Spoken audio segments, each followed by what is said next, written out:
parents at this time. We want to think of those who are in need, those in ill health, and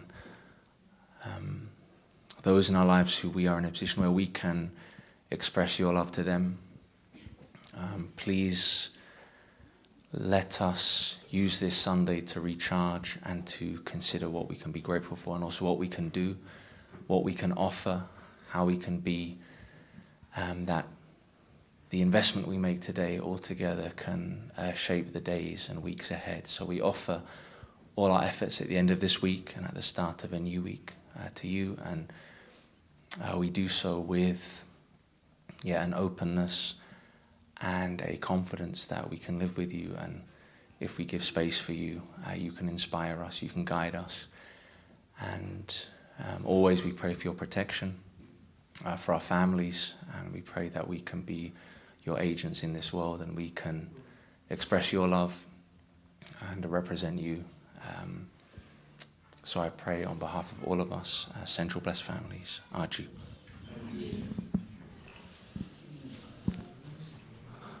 Okay, thank you. Please take a moment to sit down, apart from the band. Okay, band, stay where you are.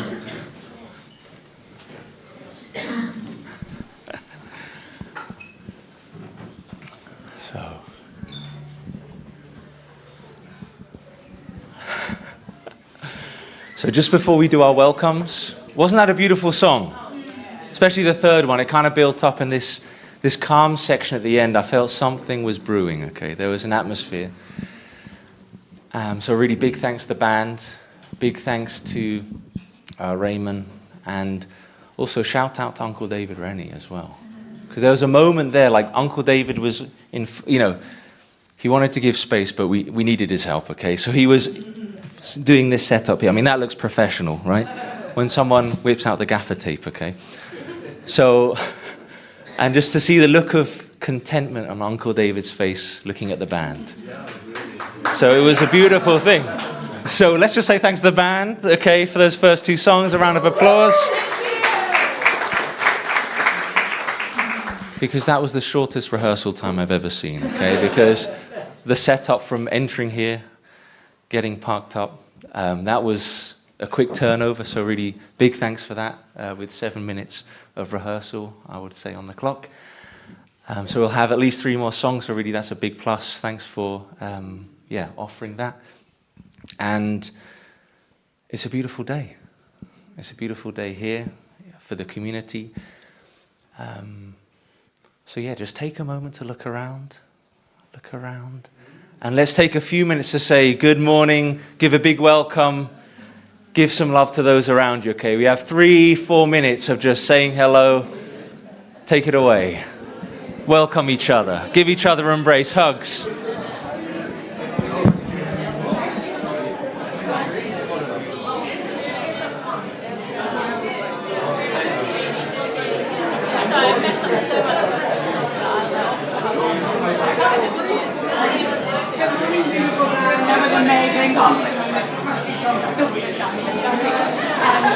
When I come up with my laptop, I think it should be fine.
Okay.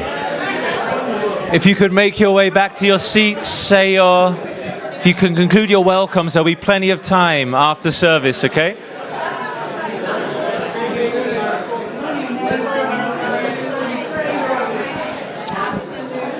Beautiful. Okay, so the band are returning.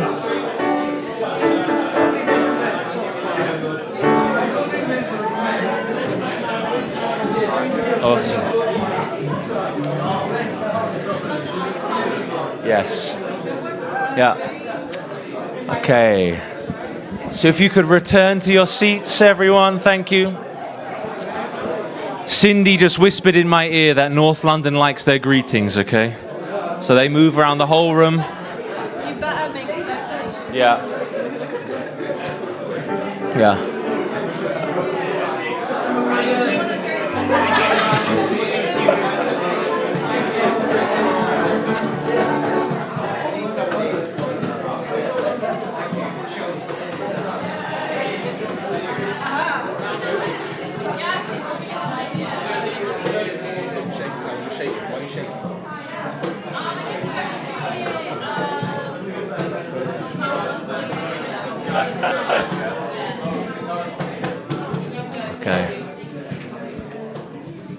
Okay, thank you everyone.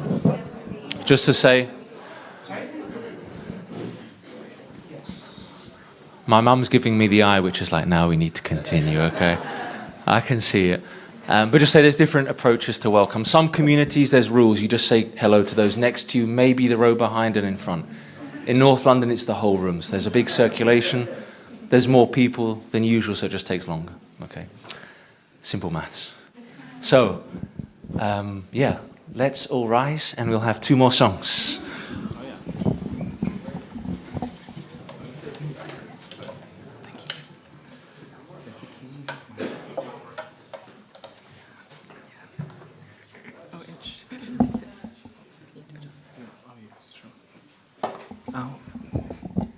Yeah, so we would like to do a nice upbeat rhythmic version of this. So we want to invite everyone to clap like this. It will be, the beats will go 1, 2, 3, 4, 5, 6, 1, 2, 3, 4, 5, 6, 1, 2, 3, 4, 5, 6. So do you want to demonstrate with the music? Yeah. Okay. You can start that now.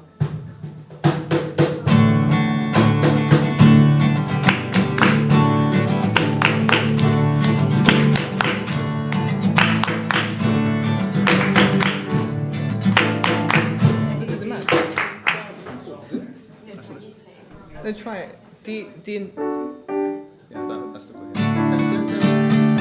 You're supposed to do that rather than that? Okay. Wonderful. Okay, so we just do that in between each verse. And we'll call out so it's clear when to start again.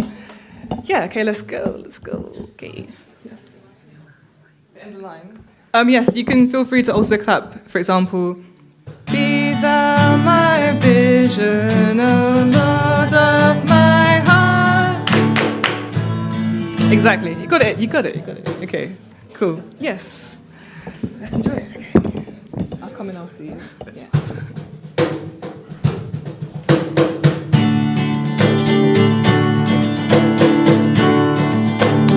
Okay, be thou my vision, O Lord of my heart. Nor be all else to me, save thou art. Thou art the soul, by day or by night. Waking or sleeping, thy presence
finally, we would like to try a new song called King of My Heart.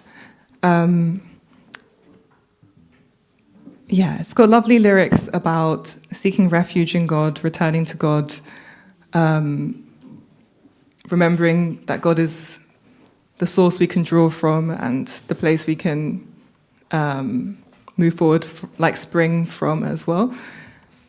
So there's a very simple chorus where the lyrics are, "You are good, good, oh."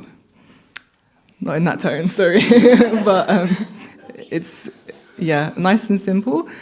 So we will just teach the verse and also the final section, and the rest we can learn as we go. So we'll try half the verse, and then everyone can sing it back.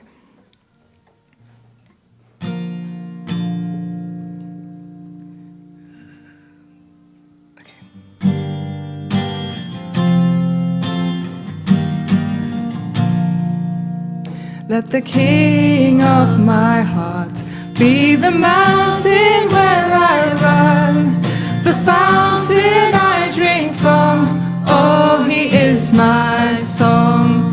Can everyone try that in 1, 2, 3?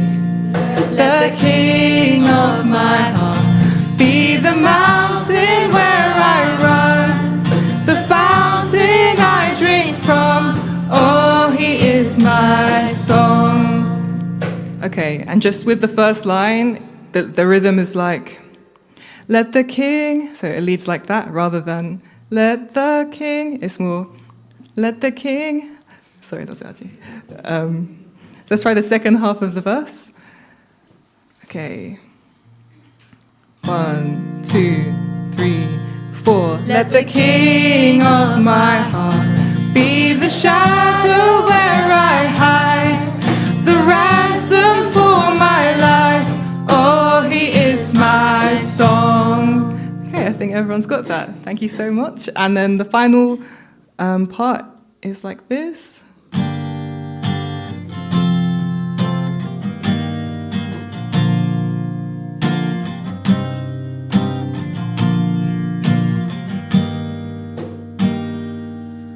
When the night is holding on to me, God is holding on. Can everyone try that? When the night is holding on to me, God is holding on. Yeah, so with that one, the first time we sing it, we say, God is holding on. And the second time we go around, we say, God is holding on. So can we try the second type? When the night is holding on to me, God is holding on. Yeah, try that again. When the night is holding on to me, God is holding on. Perfect. Okay. Yeah, the great thing with learning new songs is being able to appreciate some fresh lyrics and to be stimulated to ponder in that moment. So even if you're not following with singing, just like taking in the lyrics is also great. But we'll now go and do the whole song. Okay, intro twice, line twice, okay?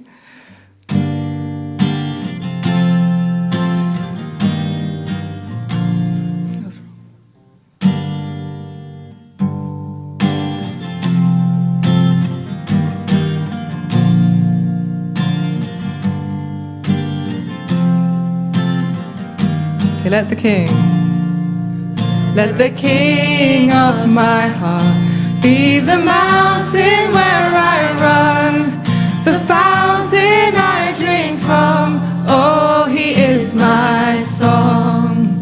Let the King of my heart be the shadow where I hide, the ransom for my life. Oh, he is are good. You are good. Good. Oh, you are good. Good. Oh, everyone, you are good. You are good. Good. Oh, you are good. Good. Oh, to let the King of my heart be the wind inside my sails, the anchor in the waves. Oh, he is my song. Let the King of my heart be the fire inside my veins, the echo of my days. Oh, he is mine. You are good. You are good. Good. Oh, you are good. Good. Oh, you are good. Good. Oh, you are good. Good. Oh, you're never gonna let me down. You're never gonna let me down. You're never gonna let me down. Everyone, you're never gonna let me down. You're never gonna let me down. You're never gonna let me down. You're never gonna let me down. You're never gonna let me down. You're never gonna let me down. Keep going, you're never gonna let me down. You're never gonna let me down. You're never gonna let me down. You're never gonna you are good. You are good. Good. Oh, you are good. Good. Oh, you are good. Good. Oh, you are good. Good. Oh, you are good. You are good. Good. Oh, you are good. Good. Oh, you are good. Good. Oh, you are good. Good.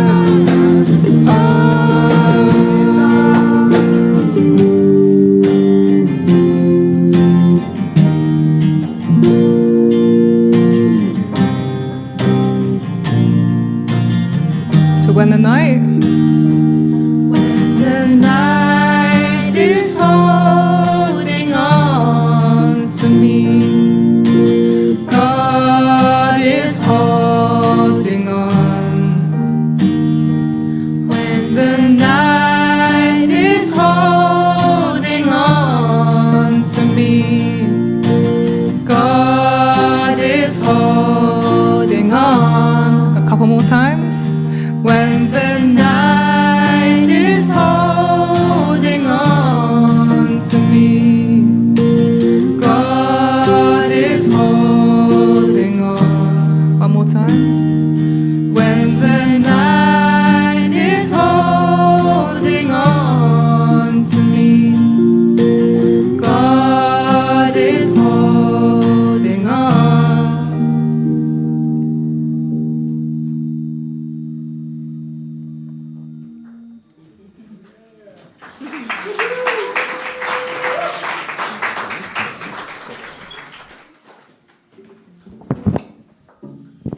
Okay, thank Thank you, everyone. Please be seated. Thank you to the band. So, they'll just need a few minutes to get set up here at the front for the sermon.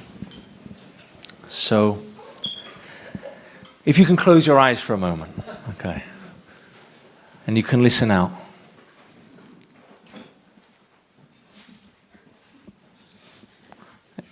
In that very moment, they decided to stop playing music, okay? So this is the center of the cultural scene here in this part of London. This is a wonderful new building. Is it the Greenfield building? Yeah, Greenfield building. For those of you who are into architecture, designed by James Dyson. Not the vacuum guy, sorry, John Dyson, sorry, got confused, okay. This is a, forget I said anything about Dyson, okay. This is, I just love this room, I love the light. In addition, there's some background music, okay, time to time, because there's lots of different cultural activities going on. So there may be a bit of opening doors, closing doors. And it's a full room today, so it's really wonderful to see everyone. Thank you for all making the effort to come. And on a personal level, there we go. Okay, the brass band is playing. So hopefully it times really well with good moments of the sermon. It's really fitting. It's like a background music. But it'll be there, okay, so don't get distracted. I'm not distracted. I'm just giving you the heads up. Everyone hears it, okay? So, Yebony and I, just for context, we're part of the ESGD team and also the BC Gen team here in the UK. We receive a lot of support, consistent support from North of Thames community. We also have, okay, that was perfect. And we also have a number of members from the North of Thames community engaged in our activities and in our leadership. So because we're meeting in Colchester this weekend, it timed with this Sunday, we thought, let's offer to give the Sunday service because we're all here, we can come, we can meet, we can say thank you, and we can just have the opportunity to be together and have a break from the meeting. Because sometimes meetings are too much. It's just meetings, agendas, plans. So this is our field trip, okay? This is our field trip. And then it was decided that, okay, Yebony and Patrick, okay, you're local. You should do the sermon, one of you. Okay? So I thought about it for many hours. And after 8 hours of reflection, taking notes, brainstorming, I went to Yebony and I said, I have the answer. You should do it, okay? And from that moment onwards, I felt an immense sense of peace, okay? A calm kind of came over me, and I felt, yeah, this is the right decision, okay? So, true story. So, yeah, I'm helping to lead the service and to MC for my wife, Yebony, and also Mama Chandler, so our Oma, Yebony's mother, my mother-in-law. She's taking care of the kids today in Colchester, so we can be fully free here. Otherwise, you can't have both parents on stage. One needs to be supervising, okay? So thanks to Mama, if you see the recording. So yeah, there's an effort. Just we wanted to offer this service. And yeah, super grateful for the band for also contributing that. And because we have a big foundation, a lot of experience working together, we can, you can turn up and you can offer those songs. That was a wonderful contribution today. But for the sermon, are you ready to go? I'm ready. You're ready? Okay, so let's open our hearts and let's open our hearts and give a big round of applause to Yebony Hannah.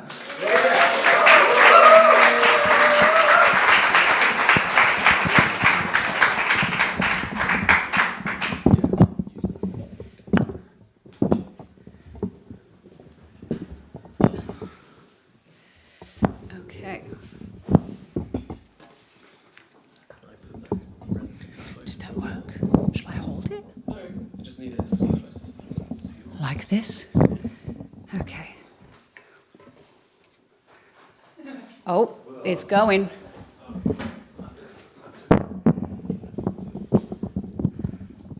Yeah?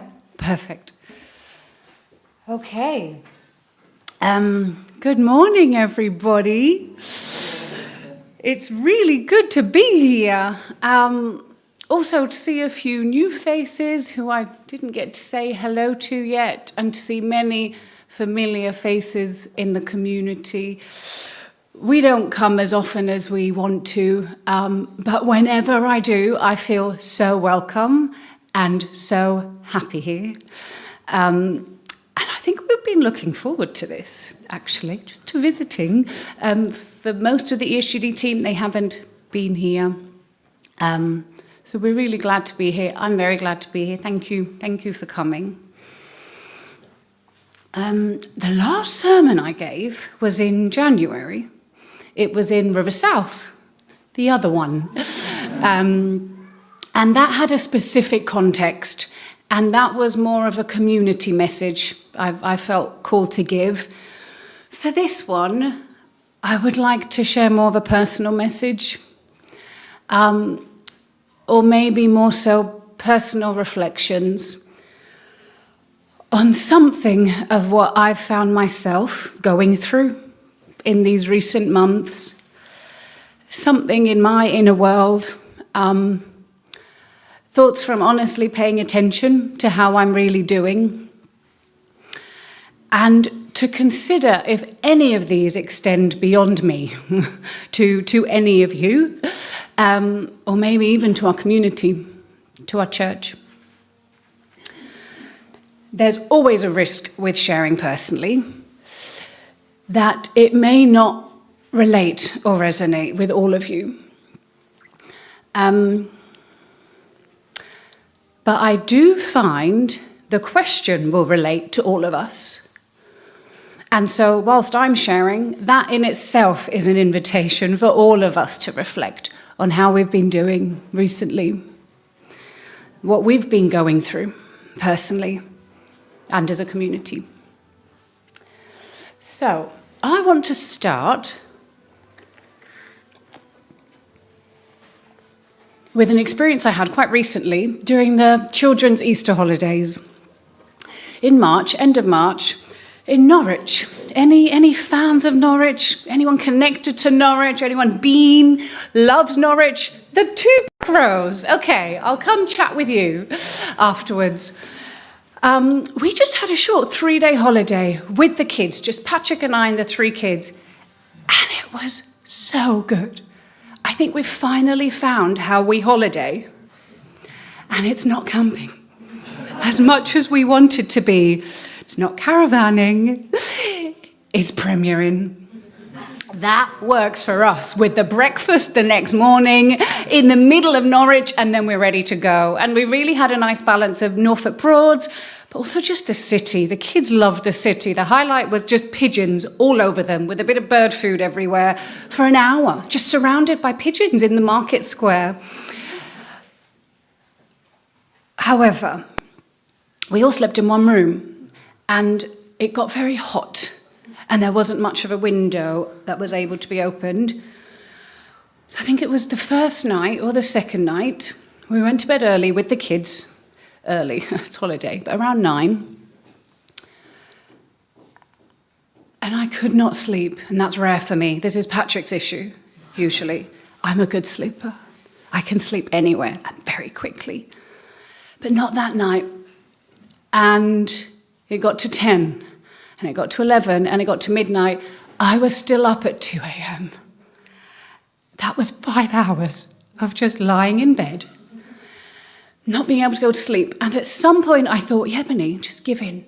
This is great. You just get some peaceful prayer time, some peaceful meditation time, some time to reflect. So I tried that. I tried to pray. And I was shocked at how quickly my prayer ended and a thought started about one of the kids or what we're going to do tomorrow. So then I thought, okay, let's just try and meditate and just try and be calm. And again, I was shocked at just how quickly my mind was going all over the place. Then I thought, let me just acknowledge how great today was and enjoy again the highlights. And then I found myself already thinking, but what do we need to improve? What does Collier need to work on? And Sienna, and this moment in my parenting today. What I'm sharing was that night was far from peaceful. And I was shocked at the state of my mind. How little peace I had. It was like I couldn't find the off switch, and there was a wild beast in there that was in serious need of taming, that maybe so often I don't realize because I'm just on the go. I had two reflections. My first one was the difference between the state of my mind and my heart. Because my heart is actually very clear most of the time. But so often, obviously, I get stuck in my mind. And I forget, as it goes into overdrive, that I have access to something much deeper and much clearer. And my second reflection was about the practice of silence and solitude that so many of our spiritual figures that we have modeled our lives on seem to have as an essential practice. Jesus, Father, so often they withdrew from the crowds and from the noise to go to a quiet place alone to pray. It was an ongoing rhythm of their life. It's where they gained clarity about their identity and their calling, and where they got centered again with themselves and with God, and after which so often they knew precisely what to say yes to next and what to say no to.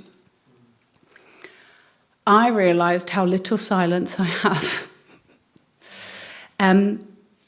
Not just externally, but really internally. This running commentary just never seems to stop of what I should have done or could do. The role-playing, the over-rehearsing, the ruminating, the comparing, the idealizing, the worrying. In short, this night was a bit of a shock of how I was really doing when everything else stops.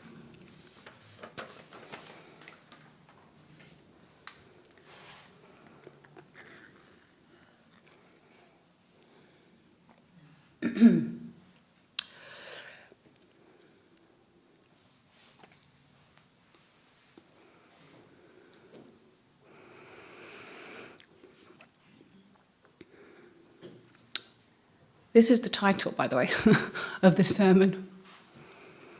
And when reflecting on this goal that I think we all have of what it means to live with God, I came across something that struck with me, and it was a famous American pastor reflecting on his church and his goals for his church. And he, with sadness, just said, people are just too busy to live emotionally healthy and spiritually rich and vibrant lives. He was reflecting on the fact that we are, as so many people say, living in a time of a new epidemic in our modern world, which they call hurry sickness. Our level of busyness, which has become so normal, you ask anyone, from a single parent to a no parent, from a CEO to someone looking for work, how are you? And the answer so often is, I'm good, just busy. It's so normal now. But it's pathological, as in it's a disease. And one definition of hurry sickness they gave was a behavior pattern characterized by continual rushing and anxiousness. And I thought, that's exactly what I was experiencing. This constant running, striving, this feeling of I'm not where I need to be, so I need to chase something more. And it wasn't so much an external stress. Yes, we have 3 young children. Yes, we're working with ESGD full time. But that feels manageable. What this was an internal restlessness that I couldn't rest often. This feeling of contentment, it was like I wasn't allowing myself to get there. And I had to admit something was off spiritually. Something was off in my way of being, in my presence. There wasn't enough peace. And despite everything good in my life, and there is so much, and my heart knows this, I was too discontent and too restless too often. But I also realized something else, and this was, sometimes books or quotes or things just come to you at a time when you need them. And this was an interesting one that came to me. If the devil can't make you sin, he'll make you busy. I have never connected those words, sin and busyness.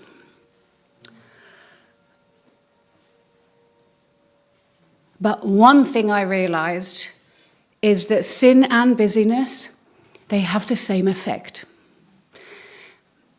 They cut off your connection to God. They can cut off your connection to other people or even to your own soul. It wasn't just that I was restless in certain moments. It's that I was living without a sense of God's presence throughout my day. Enough. I was regularly separating myself from God, especially when things got hard or demanding. That seemed to be the pattern. If I have a sermon to prepare or if I have a talk to give, that's when I feel like I'd get in the internal position of head down, work hard, and work alone. God is somewhere out there, and I need to do this now for him. And I just thought, what a strange choice I've been making, to separate myself so often, and how exhausting it was becoming, obviously, and how lonely. So, the solution, because this was in the last few months. The solution came through Tai Chi and through a book recommended by the person I was sitting next to in my GP practice waiting room, who turned out to be a pastor, listened to me for a few minutes and was like, I have the remedy for you. It's this book. So I want to share about, just in simple, these 2 things that came to me. I feel when I needed them, they have helped me, and they've made me think a little bit about our community too. So, Tai Chi. I have invested in Tai Chi for about a year now. Has anyone done Tai Chi or have some interest in Tai Chi? There are, again, this back corner, very interesting, my people. I am a complete beginner, and how refreshing it was again to be a beginner and to learn something I'm completely useless at from a master. I've been investing for a year, and at the same time of our Norwich holiday, I went to a Tai Chi retreat, a weekend retreat, because Colchester is the headquarters of the Great British Taoist Tai Chi Society. I did not know this. It's not just Tai Chi, it's Taoist Tai Chi. I was in the town hall with about 100 people, international people, and this American Tai Chi master. And I'm just doing my best to follow. And at some point, he just comes to me, and usually you don't get much talking because you're meant to figure it out and it's all internal. You're definitely not meant to get validation or try and impress the teacher. But at some point, I was doing this move, and he just said, you don't need to lunge so much. You don't need to push so far. And it was such a practical point that your knee shouldn't be beyond your toes ever. It comes much more from the spine. But I had to stop myself from crying in those moments because those words went so much deeper than just my Tai Chi practice. And I felt I just needed to hear them again. Yebony, you don't need to push so far and so much all the time. Strength in Tai Chi comes from making your moves a little bit smaller, a little bit closer to home.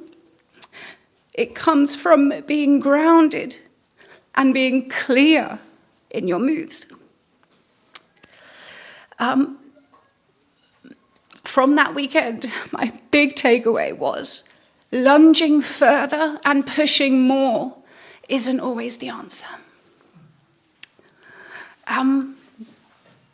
And I feel like I assume many of you, thank you, Sasha, I think many of us are facing that tension. We have the 6-week summer holidays coming up, and this is where we as ESGD are busiest. We have 3 workshops coming up, the senior, the ODP Plus, now ADP Plus, and Roots. It would be good if we are there for all of them, as we have been before. We now have 3 children, and 1 on the way. What do we do? Is it just that I fulfill all of my conditions all the time, at all costs, and just push on? What might be the cost of that? Or is the question more, what sacrifices can we now willingly offer? Rather than just what should we do? This is a big question for us regularly. Sacrificing our family. And Patrick and I are regularly reminded of one lecture during Done from Frank Kaufman, for any of you who know him, who talked about this topic. It came up. What does it mean to sacrifice our family for the greater good, for the world? Because that's such a concept, that's such a core tenet of our belief. Sacrificing yourself for your family for the community for the world. What does it mean? And he simply said, does it mean sacrificing my family? Or does it mean sacrificing as a family? And it's one word difference. That makes all the difference for me. With respect to our deep foundation, where so many of you as First Gen were pioneers and missionaries, and I see no other way how we could have gone to balance that with raising your families, I believe now we need a culture where I do not think it is noble for me to neglect my family or to sacrifice them for something higher. But that somehow, as a family, and eventually even including our children, we are willingly wanting to make sacrifices together. That was just one example for me of one thing I'm facing, where the question is, what is the wisdom here? What's the balance? And there was something in Tai Chi that spoke to me in this. It's essentially about wu wei, effortless action, which is about aligning with the natural flow of life rather than straining too much or forcing or controlling our outcomes. It's about yin and yang, embracing life as a balance of opposing forces. There's constant push and pull and contract and release in Tai Chi. Constant, that's the rhythm. And it acknowledges we often, though, prefer to or overdo one rather than the other. But that's not where our power and peace comes from. It's in the wisdom and the harmony of balance. I realized I can't succeed unless I find more peace and more joy along the way and stop the one move that I always seem to pull out, which is push, push, and push.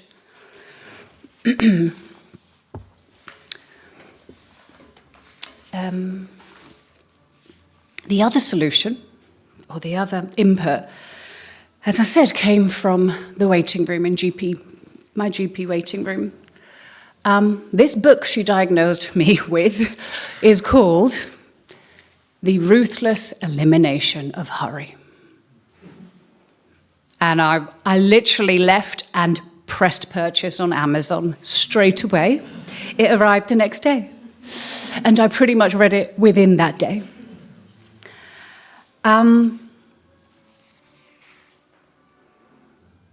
It's a pastor in America who reflected that he gained a church but lost his soul. There are 1,000 new members every year. But to keep up with that, he had become something he wasn't happy with. And the book was about him going back to Jesus' teachings and Jesus' way of life to get some answers. There's two things I want to share with you from that book. The first was, and this is a page I just screenshotted, he was referencing Matthew 11, verse 28 to 30, where it says, "Come to me, all you who are weary and burdened, and I will give you rest. Take my yoke upon you and learn from me, for I am gentle and humble in heart, and you will find rest for your souls. For my yoke is easy, and my burden is light." Whew. You are nodding, Adi. I don't know what I was doing when I read that. I was really confronted. A yoke is a wooden frame, right, that you put on two animals to carry a heavy load. He described his yoke as light and easy. And I just thought, how? With the chaos of our lives, the complexity, the challenges, the doubt, the struggles, the pain we all have in our everyday lives, our health, our relationships, our families, our work, with the reality of our movement, with the reality of True Mother's situation, how can our yoke be easy and light? That's exactly what he said. And he was saying, yes, there is a way for us to carry these burdens that gives us more ease and rest for our soul. And what struck me was a yoke is always put on two animals, two oxen in a field. It's there to bond and tie them together so that they can carry the load together. And I thought, at least in everything that this says, at least that's probably one of the messages. Jesus could carry this with a gentle and humble heart because he was tied with God all the time. He was never carrying it alone. That's what made it bearable. And I thought to Father, not just what he was doing, but how. And I have much less experience than you with him, but from the photos, the stories, the videos, the word that always comes to me with Father is he had so much vitality. Vitality is in the state of being strong. Our DP reference of vitality elements, this sense of life, of having energy and enthusiasm and spirit. Was he burdened? Deeply, all the time. But how did he carry that? It seems like similar to Jesus, with great vitality, with ease and light, at least in part, because he carried them with God.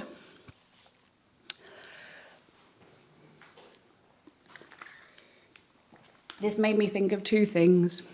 As followers of true parents in Jesus, something in our way needs to be nourishing. There was a calling for me for a little bit more joy and contentment and lightness and ease. And I realized even saying those words, they're unfamiliar in my relationship with God, because I'm much more comfortable with working for him, serving him, even sacrificing. The book went on to say, in his reflection, the pastor, he started to realize, I value who I'm now becoming more than where I end up. Whew. It made me think, have there been times, and are there still times now, where I or we are so focused on where we're ending up that we lose sight of what parts of us are becoming, not just our willpower, but what's happening to our ease, or our peace, or our surrender, and maybe of what our families and important relationships around us are becoming. And it also made me think to a point the pastor reflected on about Jesus as the way, the truth, and the life. His reflection was, Jesus so often said, follow me, not believe in me, even though he said that 2 at times, and definitely not believe this and don't believe this. He was a model to follow. This pastor reflected, Jesus as the way seems to be undervalued for the Christian church, under Jesus as the truth.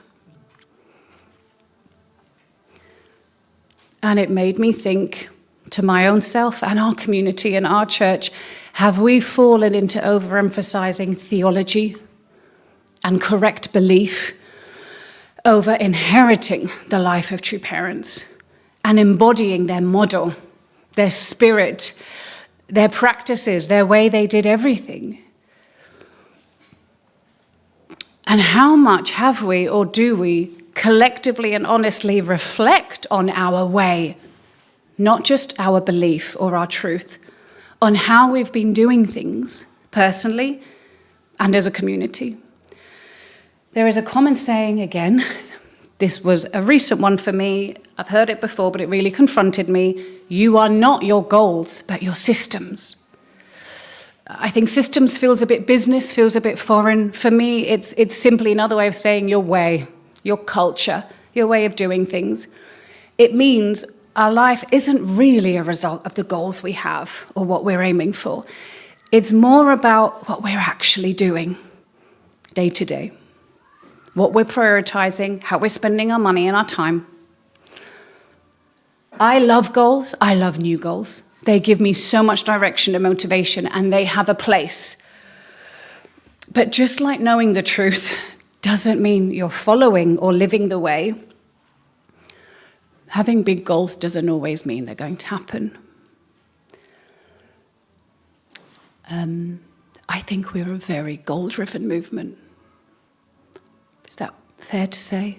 We have a lot of goals, and they're big goals, and they're beautiful goals. Is it possible that sometimes we can feel fulfilled simply by having big goals and a big vision? Can we even at times justify avoiding looking at our reality, which is very often very sobering and hard, in favor of looking towards the next goal, or the next new guest, or the next new project or direction? At least I feel we need to regularly acknowledge the tension between some of our big goals and the reality of our communities and families. Simply, the book reminded me the way we do things is very important. And as it says, judge them by their fruits. What are the actual results of what we are doing and have been doing? What's the impact on those around us? Is there a cost of always pushing for goals? And are there things we've neglected or maybe lost sight of along the way? So I want to end by just sharing one of his practices, this past from the book, that he returned to help him regain balance. And I felt, it's one we are working on in ourselves as a family. And I think it's one example of something that would be so good for us to reflect on as a community too. And that is Sabbath. I'm not talking about Sabbath in the Jewish sense of the very strict way of approaching it with the strict rules you do and don't do. I'm not talking about that. This was a Christian pastor talking about Sabbath. I'm talking also about how True Father referred to as Sabbath, that it's part of our spiritual foundation to inherit. This is one of the Ten Commandments. I think it's worth to think about why God had to command it, and how well we're honoring it. This is the rhythm God built into the world when he made the world, that on the seventh day he began Sabbath. It seems a rhythm for our spiritual life too, and that we suffer when we ignore it. But still, when I was thinking about it, and also for this pastor, it seems so strange that God had to command it, almost like saying, remember to eat ice cream and go to the beach. It's like, why would he have to command us to take rest? And I think it's because God knew there seems to be something about us that can regularly get restless, that wants more. And so often it's a good more. It's we want to improve things. We want to get closer to the ideal. We want to do more. And so God had to command us to do something deeply life-giving, which is to stop and rest regularly. Sabbath means to stop, but it's not just stop working. It's stop wanting, stop worrying. I don't need to accomplish any more right now.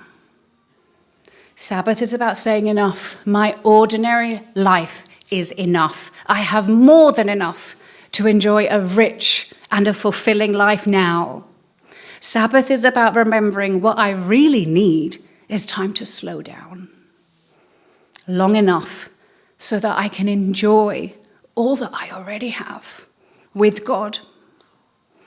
And in doing that, this day becomes holy, as in actually where we meet God, not in a temple, not in a place, but in a day where we stop long enough to experience God. And the Bible really emphasizes the holiness of Sabbath. Keep it holy. The seventh day is a Sabbath to your Lord, your God. It's not just a day off, generically, to quickly finish the chores and answer that email. This is a very specific kind of rest. It's a God-centered rest. In that sense, it's a discipline. And the discipline of Sabbath is grateful awareness of God and all that is good in your life on that day. Sabbath is an invitation to enter delight. It's the holy time where we feast, we play, we dance, we sing, we pray, we laugh, we tell stories, we read, paint, walk, and delight in creation in its fullness, just like God did on the seventh day. He delighted in what he had made, and it was good. But it's not just a day where we do things to rest. It's a spirit of restfulness. The book says Sabbath isn't just a day. It's a spirit of restfulness that comes from living with God and his loving presence. It's a way of living with ease, with gratitude, with appreciation, with peace and prayer. I love that idea, this spirit of restfulness. And I just wanted to copy this page because if I looked at the spirit of restfulness, I found many more words in the spirit of restlessness. And it was beautiful for me to remind myself at least one day a week, I get to stop my worries and choose to trust again.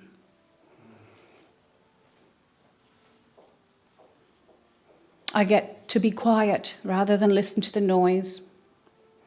I can have peace and just stop my anxiety. I'm not there yet, but I want to, and since these reflections, I have made progress. My sense is, in our culture, collectively and personally, we're all struggling in some way with Sabbath. Some of us may not be resting enough. Some of us not resting well enough. It's a modern problem. I feel that with our pace of life. But I think there's an additional Mooney layer. And I think that Mooney layer is that as part of our way, so many of us, me included, have developed a relationship with God, often about serving him, rather than being with him, being loved by him and loving him in return. And maybe God knew something of this tendency. That's why he commanded us. Sabbath is a day of holy rest. He wants more than a working relationship with us. And by making that day holy rest, he also reminded us that it's primarily done at home and in the family, which made those things holy too. And I want to end with that because this is one of the things Father talks about the most, our family. What sort of place is God's temple? It's a place of Sabbath rest. In what can God rest? Love. I think we all deeply believe this, that what God truly wants is to dwell in love with us, in our homes, in our family. Family is the place we experience the four great realms of heart, the three great kingships. So much of our goal is connected to making blessed, central, God-centered families. But it's so hard. It's so hard to do that. The reality, I think, is that almost all of us are not together as families. Not together in the way that we truly hoped or still hope we would be. I think there's such a yearning in all of us for this true Sabbath, quality time with God and with those we love regularly.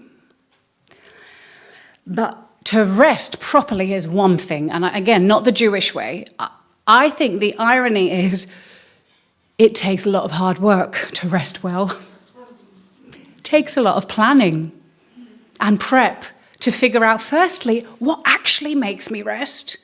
Secondly, as a couple, what could we do? And thirdly, with a toddler, a 5-year-old and a 7-year-old, how would rest look like? Painting sounds lovely for Grace. Come to our family when we're painting, it's hit and miss. It doesn't always look like rest. But beyond rest, to have a relationship with God as a family, to welcome God into the family, to make our family a place God really wants to dwell, that's hard and beautiful and hard. Just talking about spiritual education, which Patrick and I care deeply about, reflect about often, that is an ongoing journey how to figure that out in our home. We've finally found some really lovely resources that go through the Bible stories beautifully, and we now read them on our Sabbath, on our Saturday evening together, starting with Genesis. Sienna, our eldest, walked away on the bit where Adam and Eve disobeyed God and got told off. It made her so stressed. And then when we read Noah and Patrick put her to bed, she was crying because she was so sad thinking about death and just how many people died in that flood. Don't know. What I'm saying is none of this is simple. We've finally got the books. We've finally got our Sabbath evening to read it. And that's not the full stop. It needs time and attention and care for each child, it seems, of how to digest that and the conversations that happen after.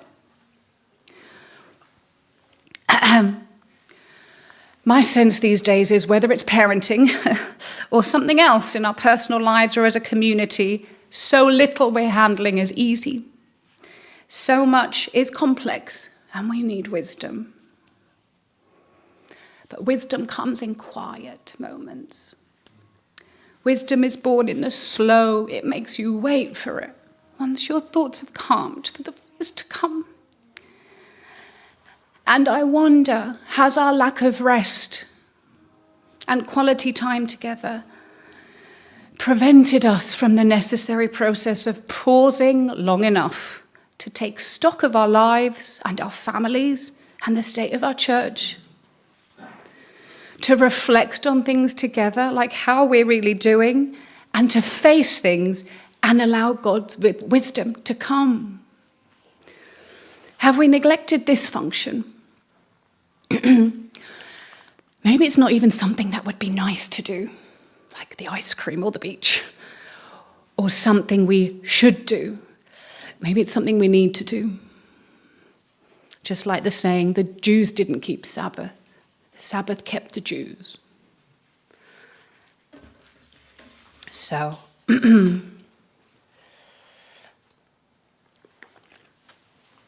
whether it's the reflection I started with, restlessness, listening too much to our mind and not our heart, or this sense of we're not doing enough or we're not worthy enough, which I hear a lot of in our church. In Jesus' word of an easy and light yoke, there is a call to carry our life differently. I wanted to share those words again this morning, that something of our way is nourishing and good along the way, not just the end product, that we can have a bit more peace, especially from moments of solitude and quiet. And remembering that God is always carrying everything with us. We're never alone. And a bit more joy along the way from carving intentional time where we're not carrying things or worrying about things or trying to improve things. A spirit of Sabbath hasn't been established enough in our community, and I think it's had an impact and will continue to. Is there something each of us can do? Starting by setting aside a time to think about it personally and as a couple and as a family. I think this is the time to be doing that for the sake of the future, rather than just pushing on to stop, look at things together, talk about things together, and how have we been doing things? What has been our way? And what are the fruits really? And where might we need more balance? My sense is we would all benefit from more reflection and without judgment to genuinely ask, how can we be more serious as blessed families to support each other in that and to succeed at that? I'm not saying any of these conversations or reflections are easy, and they're definitely not simple, but I think, my closing words, I think what I want to say is, for the sake of our present and future, these reflections are vital. Because in having them, we remind ourselves that we genuinely can and are shaping our future. That we don't always need to carry on doing things as we have done. And that with courage and wisdom, we can try new things. We can make changes to support our big and beautiful ideals better. And my sense is at this time, that's exactly what God is calling us to do. Thank you.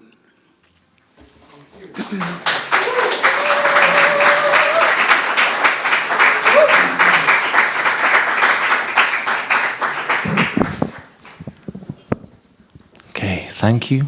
So we'll have some reflection music before our offering song, a few minutes of quiet reflection. Thank you.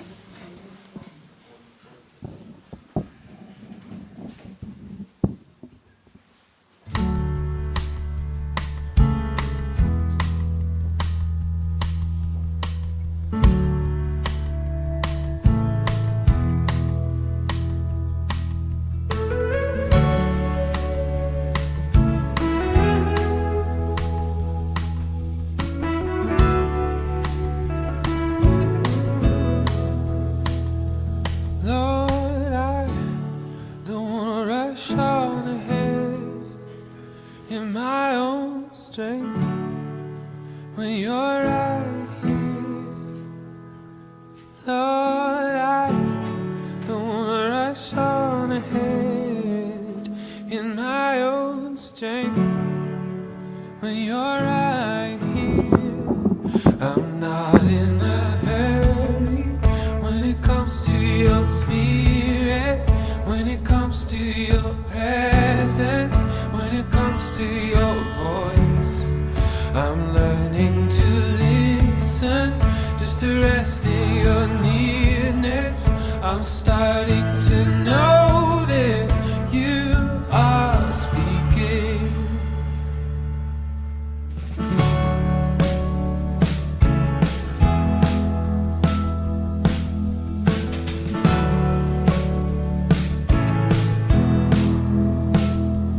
Lord, I wanna look like you. I wanna feel what you feel. I wanna see what you see. Lord, I wanna look like you. I wanna feel what you feel. I wanna see what you see. I'm not in a hurry when it comes to your spirit, when it comes to your presence, when it comes to your voice. I'm learning to listen, just to rest in your nearness. I'm starting to notice you are speaking. I'm not in a hurry when it comes to your spirit, when it comes to... So let's all rise and we'll sing our offering song. Thank you, Ebony. Thank you, everyone. Welcome up the band.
please join me in offering prayer.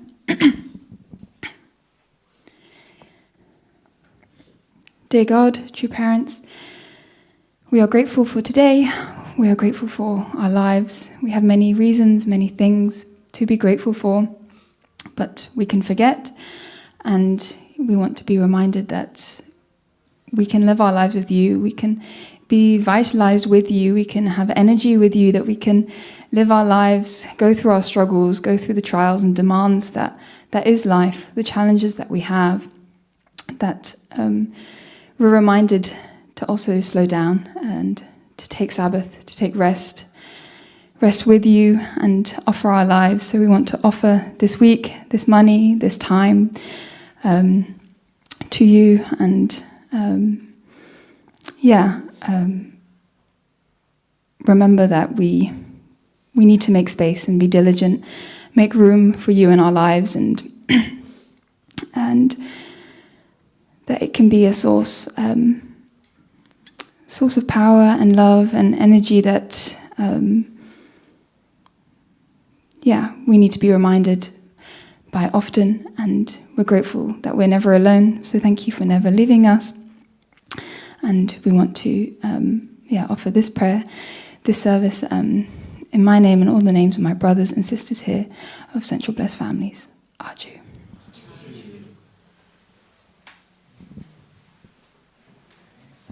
Please be seated. Thank you.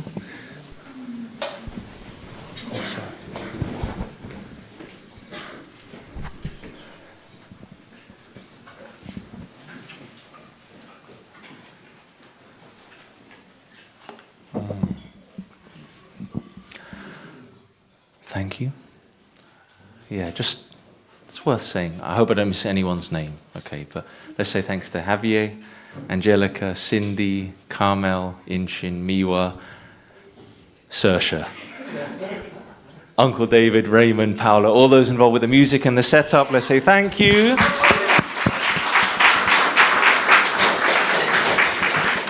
It was very easy not to forget their names because they're all in a row, okay? So I just went through them. I did get the molds mixed together, okay? So just a few announcements as we conclude. Firstly,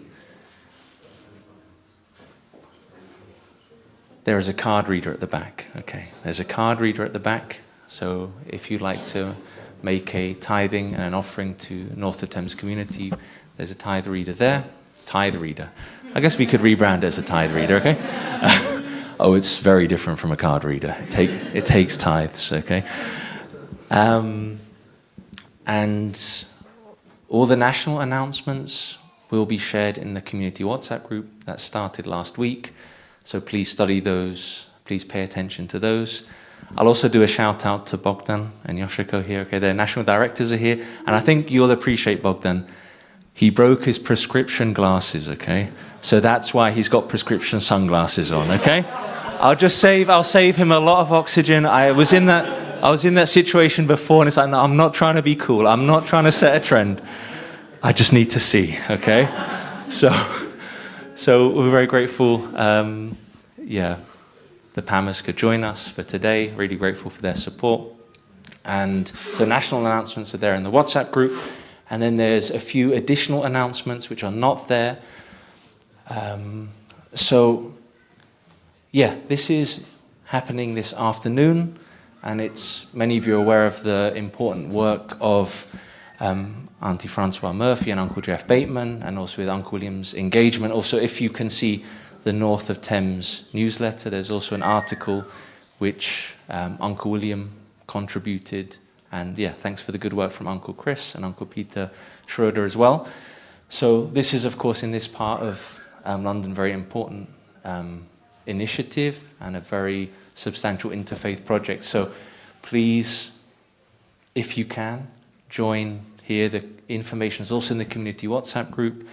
Uncle Jeff will be there, and I think a number of you will also be there. So please depart in time so that you can get there ready to support that important event in the North of Thames community. So next, there we are. So small detail is we printed out some pamphlets, okay? So this retreat, this is the first time it's being announced, okay, formally with the applications opened. So registrations are open. A number of us are working together on this project in the UK, and we're a collective. We are the BC Gen UK team. Okay, so that's why we thought, to make it easier, rather than me announcing it and explaining it, we'd prepare a pamphlet. So Grace will be handing these out afterwards. They'll give some information on our initiatives, and the retreat is the next big initiative that goes across a number of age groups, including young families. Many of you have been there. It's in the Peak District. Spaces are limited, so please register early. Okay, so please register. Details are there. Details will also be there. Insun, Carmel, and Grace, and I. Okay, there's 4 people. Okay, the 4 of us we've been having some initial meetings to move things along there. So Insun is overall responsible for that project, and it's an established project. So that's for the retreat. Be lovely to see you there. And in addition, there's further information of our work and initiatives here in the UK. Next, this is a new program, okay, which was started last year. A number of signature graduates are here. We wanted to mention it because we're just starting. We just launched that this week. Hasn't been announced nationally or widely yet. And there is a North of Thames connection. Okay, so it's a small program, but North of Thames was the largest single community represented on Signature, the inaugural Signature program 2025, okay?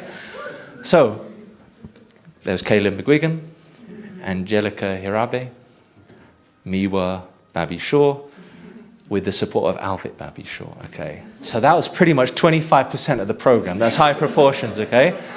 Plus myself, I'm North of Thames too, woo! Okay, so this was a great project, and I think we're inspired to do more after that, to work together. It was and the key distinction is that we're targeting adult blessed children of all ages, graduates, so there's a big age range there, and kind of maybe take it as a sabbatical, very Sabbathy, okay? So it was like break from studies, break from work, a time of reevaluating life, and it was just for all the people who came. So why I announce is please talk to those North of Thames community members, even if you're not going to go. It's a good topic of conversation, okay? And it's good just to be aware that they invested in that initial program, and we're launching the registrations for the second program. But if any of you are interested, please talk to anyone from the ESG team, in particular Julius Alexi and Grace Tribe.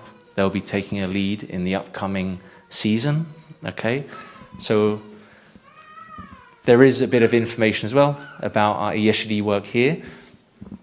So yeah, just to mention, some of you don't know them, so if you don't need to stand up, you can just turn your head and go like this, okay? So if you can just say, so part of the European Second Generation Development Team running the Signature program. There's Javier Bedosa there, okay? There's Yebony Hanna, there's Martin Alexi, there's Julius Alexi, there's Josephine Bedosa Jensen, there's Grace Tribe, and there's Saoirse Mould, okay? So she's joined because some of you may have noticed Josephine is pregnant. Round of applause, okay? I mean, I don't know. That was a very subtle reveal in Yebony's sermon there as well, okay? So 2 members of the team are pregnant. It's the most pregnant we've ever been, okay? So it's 25% pregnant. I mean, I don't know. So there's changes. We're a dynamic team. Dynamic teams, there are changes in the team. So Yo-Yo and Javier going on parental leave into a new phase, and that's part of Saoirse Mould joining the team as an intern, also to invest in the space of media, as well as all the other work and focuses of our work. So that's the launch of Saoirse, okay, joining the team. Thanks for joining. Grateful for the support from the community. So, yeah, so for Before handing to Uncle William for the benediction prayer, just want to say a big thanks to the support from the North of Thames community. It's also in here, okay? There's a report in terms of the financial support and the budget for North of Thames community. So North of Thames have given generously and consistently to support our work. And in particular, we allocate that towards our efforts in the UK. So a number of the initiatives, it helps subsidize our staff costs. It helps make our activities more affordable. It helps us meet. It helps us also provide pastoral care and to travel to meet people in person. So that's a really big, consistent contribution. So it's there in the newsletter, so you can pick up a hard copy as well as look at the PDF in the WhatsApp group. So on behalf of the BCGen UK team, which is those on the ESGD team who are British, we're also trying to do things locally, plus Miwa, Babi Shaw, Alvit, Babi Shaw, Carmel, Mold, Insun Tribe, and Pyeongchan, Dimbi. Small correction, I should say Grace Dimbi, okay? So Grace and Pyong got married recently. So these are a few community updates. Marriages, pregnancies, things are dynamic and in motion, but really from us, it's such a big support, and it helps us, it just helps us function, and it's an internal support, and we want to carry on offering and working as a team, and there is definitely a North of Thames contingent there in the team, and I think we should have this band here again sometime. What do you think, Uncle David? Okay, we should meet. We should talk after service. So we've reserved this room, thanks to the help of Auntie Judith. We've extended the booking of this room until 3 p.m. today. It's usually 1 p.m. We need a bit of time to clear things away. So let's say comfortably until 2:30, we can meet in this room. So take that. So all those who are going to the event in the afternoon for the vigil, please make sure you leave on time. Probably needs to be earlier than 2:30. But for others, you're welcome to stay, to connect as a community and have some more restful time together. So after the potluck lunch, there'll be some extended time, and we can be in here until, let's say, 2:45, okay, when we'll be clearing up. So there's a bit of extended time, so we're putting the sermon into practice directly. There's a chance, okay? So really big thanks from all of us, and let's welcome up Uncle William to give the benediction prayer. So let's all rise, okay? Oh, you can sit down, okay? Sorry for that. So I'd also like to thank everybody who came. So good to see so many nice, happy faces here. And I want to thank especially for, obviously, Patrick and Ebony. Patrick didn't thank himself and his wife for a huge contribution. I learned so much from them. And I'm just incredibly grateful. I've had many opportunities to go and teach at ESGD programs. And sometimes people come along and they say, thank you for investing. And I said, I'm not investing. I'm just having fun. I'm enjoying myself. I don't need to be thanked. I'm just having fun. I'm enjoying myself. And of course, that's what it says in the divine principle. First blessing, purposes, joy. Second one, joy. Third one's joy. Like we enjoy dancing. We enjoy friendship and family. And we enjoy making things and creating things and having fun. So let's have a lot of fun together. And I'd like to thank, obviously, hi David. Raymond, can't see your face there, for this incredible collection of wires. I've never seen anything like it before in my life. And I'm just grateful I didn't trip up.